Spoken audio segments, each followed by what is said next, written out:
The laughter came first, sharp and careless, echoing across the polished marble steps of the luxury hotel like something that didn't belong there. It was the kind of laugh that assumed safety, power, and distance from consequences. When she held out her sleek black credit card toward the tired man sitting at the small round table, it was meant as a joke, a moment of cruel amusement. What no one realized in that instant was that the joke would unravel lives, expose truths, and turn regret into something heavy and unforgettable just 24 hours later. Before we go any further, pause for a second. If you believe in kindness, in second chances, and in the idea that one moment can change a life forever, take a breath and support this story. Like the video, share it with someone who still believes in humanity, leave a comment with your thoughts, and subscribe to the channel for more stories that remind us who we really are. The man at the table was named Daniel, though nobody there cared enough to ask. He wore a plain white t-shirt that had been washed too many times and jeans with a frayed hem, the kind of clothes that quietly tell a story of survival. His hands were rough, marked by years of physical work, and one of them rested protectively over a folded piece of paper. Inside it was a handwritten budget, numbers crossed out and rewritten again and again, trying to make impossible math work. Daniel was a single father, recently laid off after the factory where he worked shut down without warning. His wife had died 3 years earlier from a sudden illness, leaving him alone with a 6-year-old daughter and a world that did not slow down for grief. He hadn't come to the hotel for luxury or comfort. See, he had come because it was one of the few places hiring temporary night cleaners, and today he was told to wait outside for a final decision. Hunger gnawed at him, but he had already decided that whatever money he had left would go toward his daughter's asthma medication. Sitting at that table was not a choice. It was exhaustion finally winning. When the woman in red approached him, heels clicking confidently against stone, he barely looked up at first. She was everything he was not in that moment. Perfect posture, flawless makeup, diamond earrings catching the light, and the unmistakable aura of someone used to being obeyed. Her name was Claire, a successful executive attending a private event inside the hotel. To her, the man looked like a temporary inconvenience in the scenery of her perfect evening. She noticed the outdated card machine on the table, assumed he was begging, and something inside her decided to be entertained. When she offered her credit card with a smirk, people nearby chuckled. To her friends, it was a harmless prank. To Daniel, it was humiliation wrapped in generosity he hadn't asked for. He hesitated, every instinct telling him not to touch it. Pride battled desperation, and desperation won quietly. He didn't laugh. He didn't thank her loudly. He simply took the card, intending only to check whether there was a small balance he could use for food before returning it. What Claire didn't know was that the card wasn't a basic one. It was linked to an account used for business expenses, with permissions that allowed large transactions without immediate alerts. She assumed nothing serious could come of it. After all, what could a broke man possibly do in a few seconds? Daniel didn't use the card for food. As he sat there, something shifted inside him. Not greed, not revenge, but clarity. The humiliation he felt turned into a fierce resolve. Instead of ordering a meal, he stood up and walked away, card still in hand, heart pounding. He spent the next few hours not spending a single cent, but thinking, calculating, remembering something he had nearly forgotten about himself. Before the factory job, before life collapsed, Daniel had been brilliant with systems and logistics. He once helped redesign supply routes for a mid-sized company, saving them millions, but he never had the credentials to turn that skill into a career. That night, using free public Wi-Fi and an old laptop he carried everywhere, he accessed open-source business data and noticed something alarming. Claire's company, whose name he recognized from the card, was about to make a massive acquisition that would fail within weeks due to a flaw no one had caught yet. All night, Daniel worked. He wrote a detailed report, broke down the problem, and designed a solution that rerouted resources, cut losses, and transformed the deal into a potential breakthrough. By morning, he had used the card only once to pay for access to a professional document submission platform that allowed him to send his analysis directly to the company's executive board. He included his name, his situation, and returned the card to the hotel front desk with a note explaining everything. Claire woke up the next day annoyed, already having forgotten the incident. Her regret didn't exist yet because, to her, nothing had happened. That illusion shattered when emergency alerts began flooding her phone. The acquisition had been paused overnight. Executives were scrambling. Someone outside the company had identified a catastrophic oversight and provided a solution so elegant it left seasoned analysts stunned. As meetings erupted into chaos, Claire's name surfaced repeatedly. Her card credentials had been used to submit the report. Security teams traced it back, and soon she was staring at a photo of Daniel on a screen, the same man she had laughed at hours earlier. The room felt smaller. Her confidence evaporated, replaced by a cold, sinking realization. The joke wasn't funny anymore. It was a mirror. Within 24 hours, Daniel was sitting in a quiet conference room, hands folded, heart racing again, but for a different reason.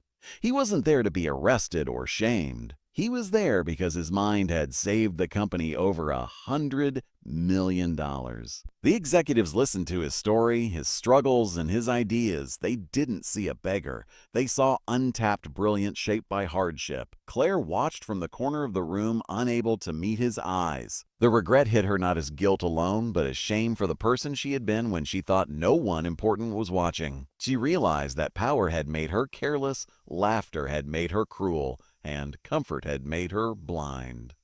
Daniel was offered a position that day, not as charity, but as recognition, a salary that changed his life, health care for his daughter, stability. As he left the building, he didn't feel victorious. He felt calm, grounded, and quietly proud that he hadn't let bitterness guide him.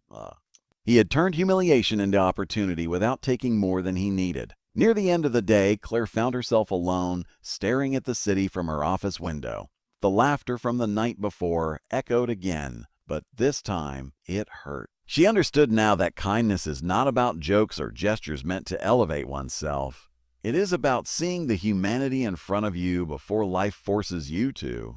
If this story is touching something inside you right now, if it reminds you of moments when kindness mattered or moments you wish you could redo, please take a second to engage. Like this video, share it with someone who needs hope, and subscribe if stories like this move your heart.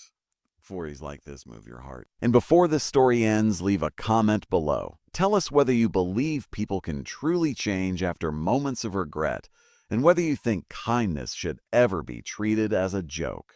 Because sometimes the smallest act done without thought can change everything, and sometimes the people we laugh at are the ones who end up teaching us the most unforgettable lessons of our lives. The story did not end when Daniel walked out of that glass tower with a job offer in his pocket and his heart pounding with disbelief.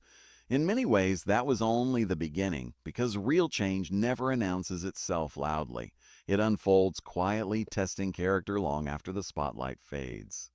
In the days that followed, Daniel's life shifted in ways that felt unreal. He still woke up early, still packed his daughter's small backpack with the same careful hands, still kissed her forehead before school. But now there was something new beneath the exhaustion. There was direction.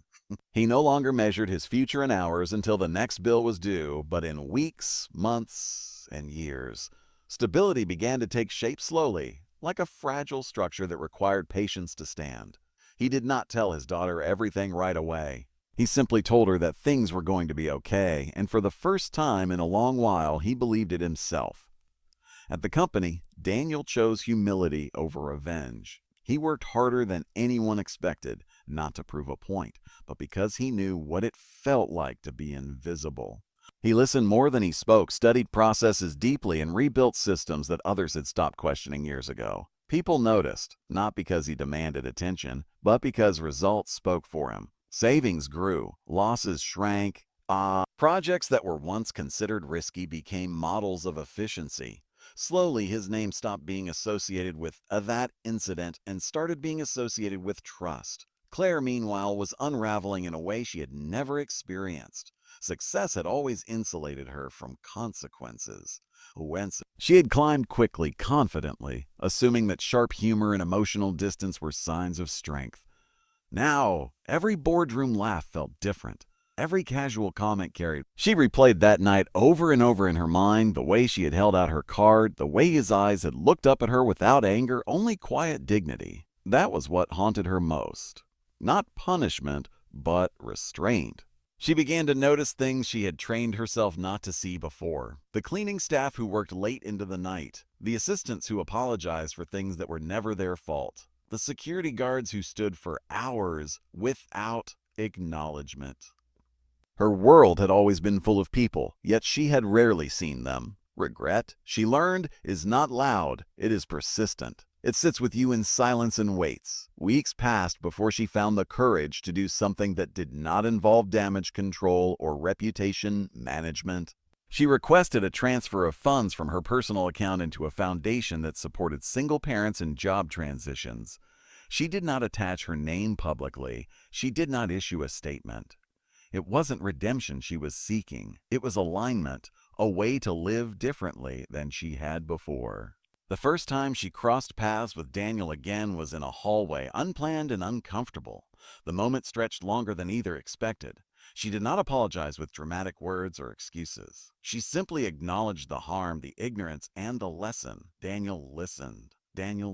He did not forgive instantly, but he did not hold on to bitterness either. He understood something she was still learning, that people are often cruel not because they are evil, but because they are disconnected. Time continued its steady march forward.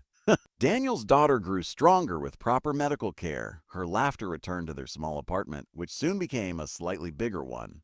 Daniel framed her first drawing of him in his new office, not as a reminder of where he had been, but of who he worked for. Every late night, every decision, every ounce of effort was anchored in that quiet promise he had made to protect her future. The story spread quietly within the company, then beyond it, not as gossip, but as a reminder. Executives referenced it during leadership trainings. New hires heard it during orientation, not the version filled with mockery and drama, but the version about underestimating people, about how brilliance often hides behind hardship, and how one careless moment can expose deep truths about character. Claire changed too, though not in a way that earned applause. She became more measured, more thoughtful, and less interested in being admired. Some people mistook that for weakness, others recognized it as growth. She learned that power means nothing if it is not paired with responsibility, and humor is hollow when it costs someone their dignity. Years later, Daniel would sit at his desk late one evening, the building mostly empty, lights dimmed, city glowing outside the windows. He would think back to that night on the hotel steps, to the hunger, the humiliation, the choice. He understood now that life had tested him in a moment when he could have taken far more than he did, when resentment could have guided his hands. Instead, he had chosen integrity, and integrity had quietly multiplied. Stories like this don't go viral because they are shocking. They matter because they are true in ways that statistics are not. They remind us that kindness is not performative, that dignity should never be conditional, and that people are far more than the worst moment we see of them. If this story reached you somewhere deep, if it made you pause, reflect, or see the world a little differently, please don't scroll away quietly. Like this video, share it, and subscribe to the channel so more stories like this can reach hearts that need them. And before the ending fades, leave a comment. Tell us what this story made you feel. Tell us if you've ever been underestimated, or if you've ever underestimated someone else. Because the truth is, laughter can wound, kindness can heal, and sometimes the greatest regret comes from realizing too late that the person you dismissed was carrying a strength you never bothered to see.